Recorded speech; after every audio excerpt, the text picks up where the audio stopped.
سلام به همه عزیزان، امیدوارم که مثل همیشه خوب و خوش باشید. سلام و درود رفقا، امیدوارم هر جا که هستید جور و صحتمند باشید. امروز اومدیم همراه مادرم برای اولین بار دیگه می‌خوایم ویدیوهای مختلف رو در مورد افغانستان شروع کنیم. بعد از مدتی که مامانم نبود دیگه دوباره اومدیم می‌خوایم ویدیوهای مختلفی رو در مورد افغانستان بگیم تو سال جدید. حرف صحبتی دارید بگو که بریم سراغ ویدیو. باید یه تسلیتی گفت به تمام ملت ایران. دقیقاً. که امیدواریم که روزهای خوبی در پیش داشته باشیم و همیشه موفق باشیم. مشکلات برطرف میشه واقعا. میگم حالا صحبتایی هم شده بود، یه عده اومده بودن در مورد ما هم صحبت کرده بودن، تهمتایی زده بودن که اصلا میگم دیگه نمیشه، بعضی میشه در دهن مردم واقعا نمیشه بس. یعنی بهتره بیاد. آره واقعا اصلا میگم آدم حسابشون نکنه. دقیقاً اصلا نمیشه صحبت کرد در موردش. حالا میگم بی خیالش بشید. حرف زیادی مثلا بچا لایک ویدیو یادتون نره، انرژی به ما میدید مثل همیشه. خیلی عشقید. بریم سراغ ویدیو. الان در کشوری که دنیا دفنش کرده بود، یک رودخانه از هیچ دارد متولد می شود. افغانستان فقیرترین کشور آسیا، دومین ذخیره بزرگ مس جهان را دارد. رودخانه هایی که به همسایه ها می رفت حالا مسیرشان برگشته. سوالی دقیقا. آخه ببین تو سال جدید اصلا خیلی دارن پروژه های مختلف، دارن فابریک های مختلف، شرکت های مختلفی داخل افغانستان دارن ایجاد میکنن. از نظر مس گرفته، لبنیات گرفته. من ویدیوهای مختلفشون رو گذاشتم که اینجوری دارن پیشرفت میکنن، بعد همشون هم دارن تموم میکنن ها. به خاطر همون هستن. اینجاست چرا هیچ کس این را گزارش نمی کند. ما به آرشیو تصاویر ماهواره‌ای، گزارش‌های مهندسی و قراردادهای محرمانه دسترسی پیدا کردیم.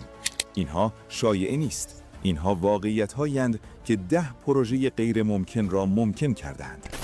اما اینها مقدمه‌اند. پروژه نهم جاده‌ای است که افغانستان را مستقیم به چین وصل می‌کند بدون واسطه. و پروژه دهم عملیاتی که مهندسان می‌گویند غیر ممکن است. اگر الان بروید پروژه‌هایی را انداختن که واقعا عالیه. این فکر کنم این که الان میگه پروژه افغانستان به چین، همون پروژه یعنی جاده ابریشمه بود که میگفتن. فکر میکنم همون مسیره که دارن اتوبانشو میکشن. آره یا که مثلا بابت کارهای مثلا ترانزیتی و اینجور چیزا. همون جاده ابریشمه رو میگه، اونم دارن تکمیل میکنن. خب این خیلی خوبه که مثلا چیز بشه. آره خیلی راحت‌تر، خیلی بهتر و راحت‌تر میشه. شاید هیچ وقت ندانید چرا همسایه‌های افغانستان از این پروژه ها وحشت دارند. سد قوشتپه بزرگترین سدی که تو افغانستان هست. بیایید با حیاتی ترین عنصر شروع کنیم. آب. در شمال افغانستان، جایی که قرنها فقط گرد و خاک و بوته‌های خار حاکم بود، اکنون بزرگترین تغییر جغرافیایی قرن در حال رخ دادن است. پروژه اول کانال قوشتپه است. تصور کنید این پروژه واقعا بزرگه. بعد خوبیش میدونید چیه؟ مثلا داخل ایران بعضی پروژه ها رو مثلا درست میکنن، خب نیمه کاره ول میکنن به بهونه‌های مختلف، ولی داخل افغانستان ببین الان ما از سال 2020 دیگه داریم مثلا چیز حسابم بکنید، نه دیگه 2020 که 3-4 سال قبل که مثلا این پروژه ها رو ولش نمیکنن، یعنی اصلا دارن تکمیلش میکنن که اصلا بعد کشورهای مختلف هم درگیرن باهاش، میترسن که همچی پروژه‌ای داره تکمیل میشه. سنگینه، یعنی واقعا بزرگه. نمیشه به امروز و فردایی نیست که درست بشه. دقیقاً همونجوری که بخاطر بزرگترینش همینه که مثلا الان بهترین پروژه هاشون هم که چیز میشه، تکمیل هم داره میشه واقعا. کشاورزی در ولایت جوزجان که پدر و پدر بزرگش همیشه حسرت آب رودخانه آمودریا را میخوردند که جلوی چشمشان به کشورهای همسایه میرفت. حالا رحیم می‌بیند که یک رودخانه مصنوعی به عرض 100 متر و طول 285 کیلومتر به سمت زمین‌های خشک او می‌آید. قوشتپه قرار است 550,000 هکتار زمین را سبز کند. ماشاءالله. مهندسان افغان با سرعتی حیرت‌آور خاکبرداری را تمام کردند و فاز دوم در حال تکمیل است. این یعنی خودکفایی در گندم. اما چالش کجاست؟ ساختن کانال یک چیز است، آبگیری آن چیز دیگر. کانال‌های خاکی اگر به درستی ایزوله نشوند، بخش زیادی از آب در زمین فرو می‌رود و باعث شوری خاک می‌شوند. از طرفی همسایگان شمالی نگران کاهش آب آمودریا هستند.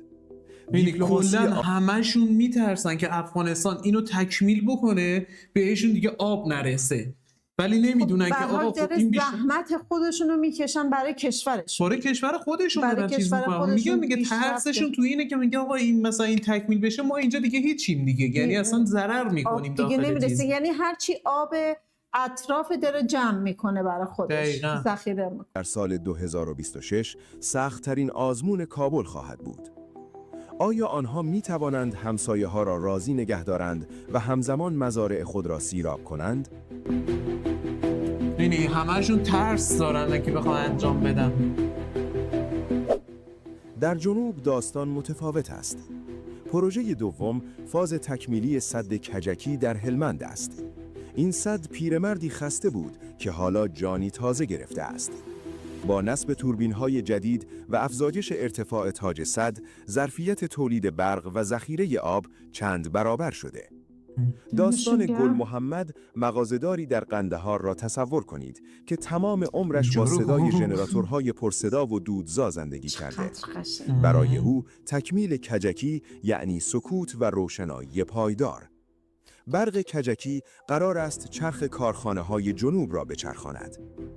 چالش‌ها: خشکسالی‌های پی در پی و تغییرات اقلیمی بزرگترین دشمن کجکی هستند. اگر باران نبارد، مدرن‌ترین توربین‌ها هم بی استفاده اند. به خاطر همینی که از این آب خطوط دارن استفاده میکنن دیگه. بعد خیلی هم حالا راست میگه داخل افغانستان خب بیشترین مشکلش همین بی‌برقی ها، یعنی خب بی‌برقیه که درسته، ولی از آب میتونن خیلی کارا انجام بدن. آره دیگه، ولی خب بستگی هم داره، بارون نیاد داستان هم هست. کوه داره خیلی قشنگ میتونن آب زمستون رو جمع آوری بکنن، سد بزنن، بعدش هم برقاشون رو تأمین کنن. انتقال برق که از مناطق دورافتاده می‌گذرند همیشه یک نگرانی بوده است. سال 2026 سالی است که مشخص می شود آیا مهندسی انسان می تواند بر قهر طبیعت و ناامنی غلبه کند؟ وسط دل کوه. پروژه سوم خط تاپی، لوله تاپی بخشید. اگر به نقشه نگاه کنید، افغانستان شبیه قلبی است که بین منابع انرژی و مصرف کنندگان انرژی قرار گرفته. پروژه سوم تاپی است. خط لوله گازی که بیش از 30 سال است در حد حرف باقی مانده، اما حالا لوله هایش در خاک افغانستان ریسه شدند. این خط لوله قرار است گاز ترکمنستان را از طریق هرات و قندهار به پاکستان و هند برساند. بیایید داستان احمد، یک جوشکار جوان در هرات را دنبال کنیم. برای او تاپی فقط گاز نیست. تاپی یعنی شغل، یعنی حقوق ماهانه و یعنی امنیت. چون وقتی لوله های گاز از زمینش رد شوند، امنیت آن لوله امنیت زندگی او هم می شود. افغانستان سالانه صدها میلیون دلار حق ترانزیت از این پروژه خیلی بزرگ و سنگینی را انداخته. خیلی سنگین، خیلی بزرگ، خیلی هم هزینه هم داره، خیلی هم هزینه داره. حالا نمیدونم یه طرف یه شهر بزرگ که داره درست میکنه برای مردمش، از این ور آبشو داره تضمین میکنه، برقشو داره چیز میکنه. میگم کاش کشور ما هم همیشه همینجوری بود واقعا، دونه دونه انجام میدادن واقعا. چالش بزرگ تاپی از ناامن‌ترین نقاط منطقه عبور میکند. تضمین امنیت 1800 کیلومتر لوله گاز در برابر خرابکاری نیازمند ارتشی از محافظان است. همچنین اختلافات سیاسی بین هند و پاکستان همیشه سایه سنگینی بر این پروژه انداخته.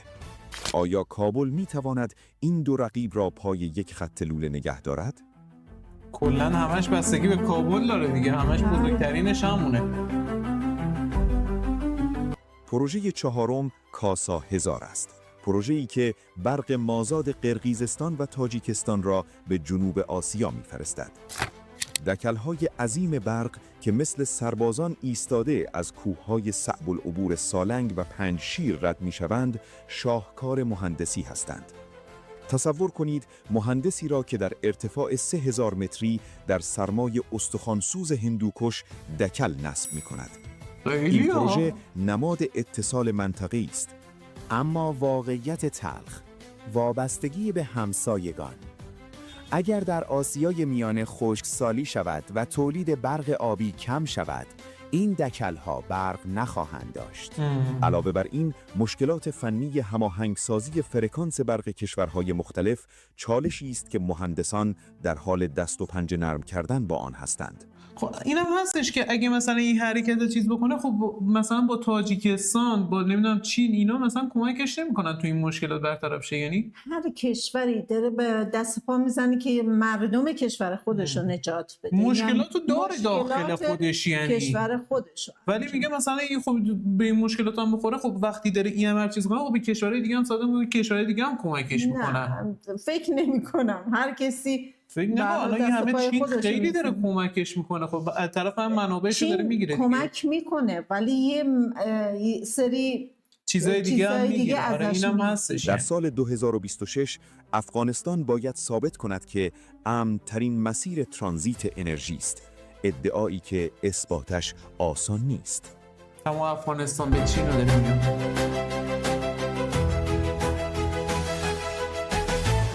قرن هاست که صدای زنگ کاروان شترها در افغانستان خاموش شده، اما سال 2026 قرار است صدای سوت قطارها جایگزین آن شود. پروژه پنجم راه آهن ترانس افغان است. بلند پروازانه ترین پروژه اینجور چیزا را بیفته. ببین از قبل بوده خب که مثلا درست کردن، خب مثلا همین قطارش، متروش، اینا پروژه‌های مختلفو داشتن. میگه در سال 26 قراره خب تو سال 2026 خب چقدر دیگه مثلا مونده؟ یک ماه دیگه مثلا چیز دیگه. خب حسابم بکنی، خب اینا رو تکمیل دارن میکنن. مثلا همون پروژه‌ای که دارن چیز کنن، پروژه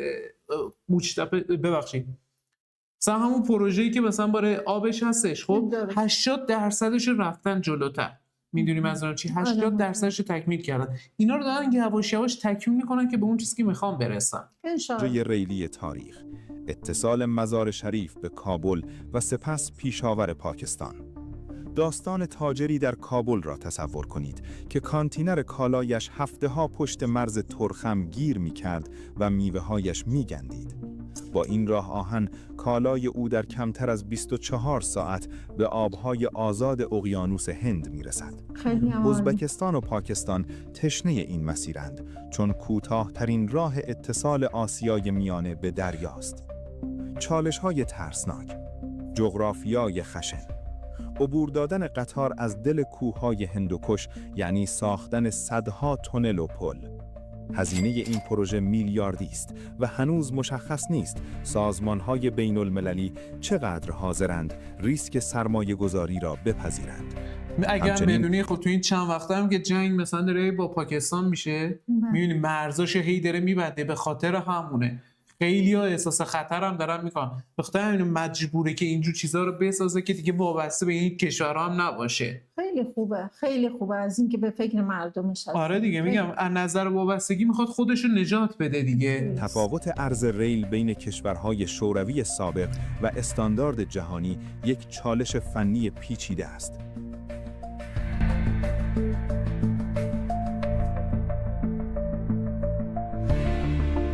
پروژه ششم راه آهن خواف هرات است که دریچه‌ای به غرب، ایران و اروپا محسوب می شود.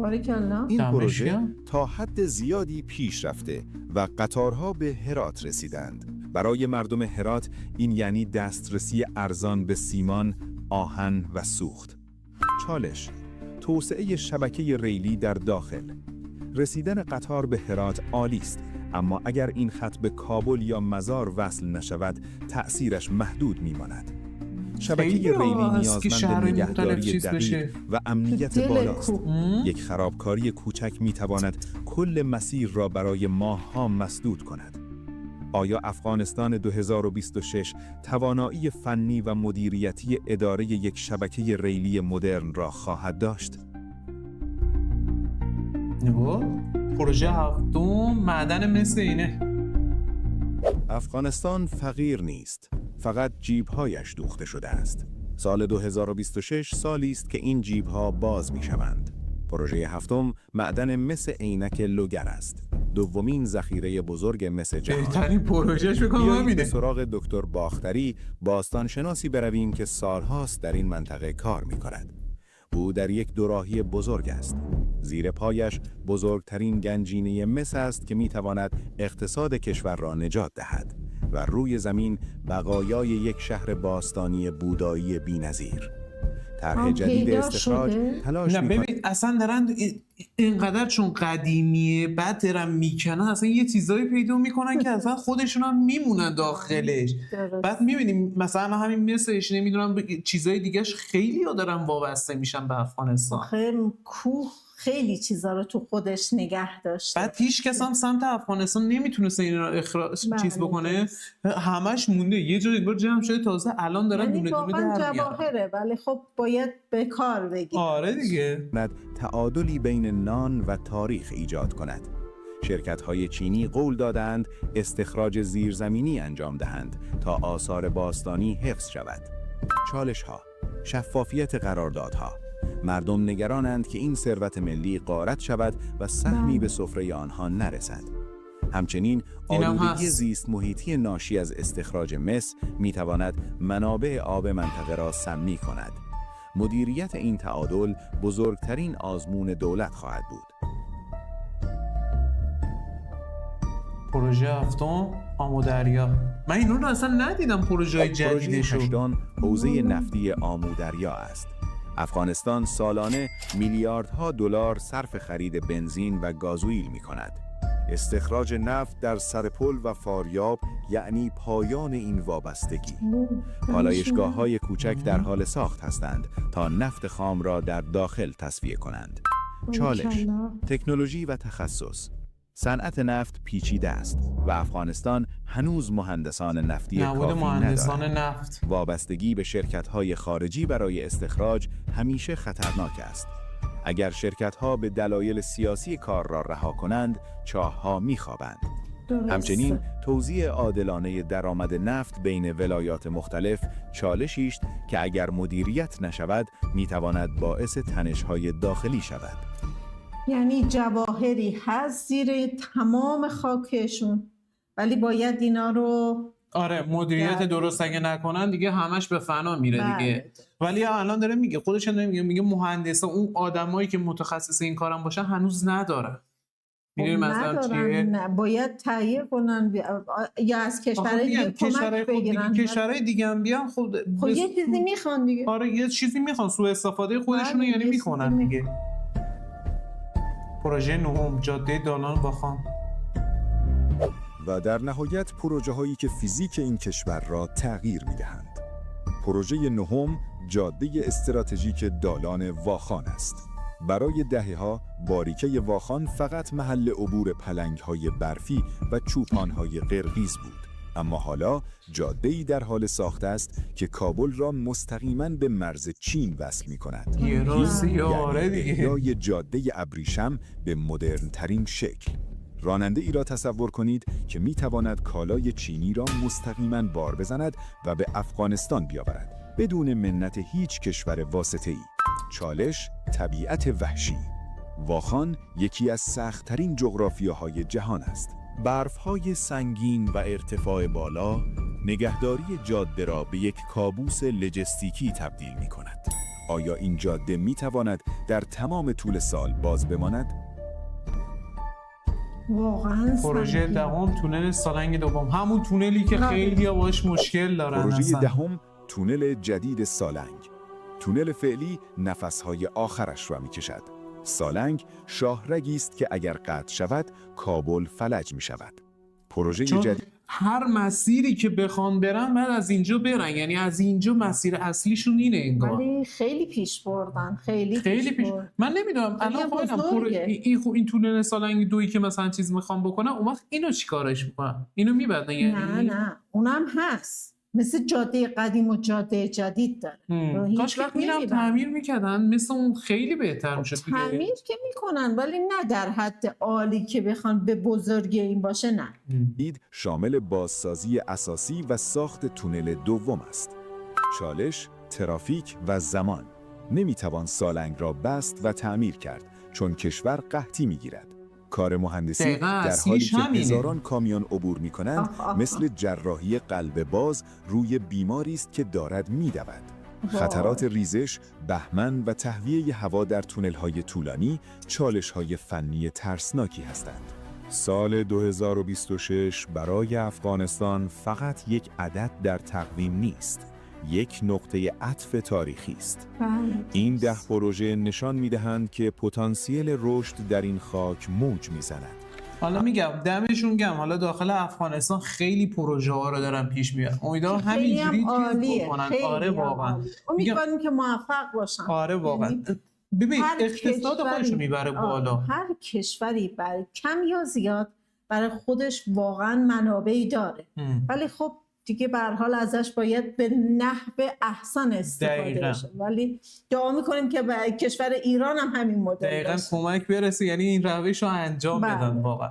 باز دمتون گرم بچه‌ها. اینم یه ویدیو خیلی جالب بود که پروژه‌ای که داخل 2026 قراره میگم اتفاق افتاده تکمیل‌تر بشه. امیدواریم تو همین سالم تموم بشه برام سراغ پروژه‌های جدید. یعنی واقعا امیدوارم شما خوشتون اومده باشه و نظرتون برامون کامنت بکنید. مثل همیشه خیلی عشقید. شب و روزتون بخیر تا ویدیو بعدی. فعلا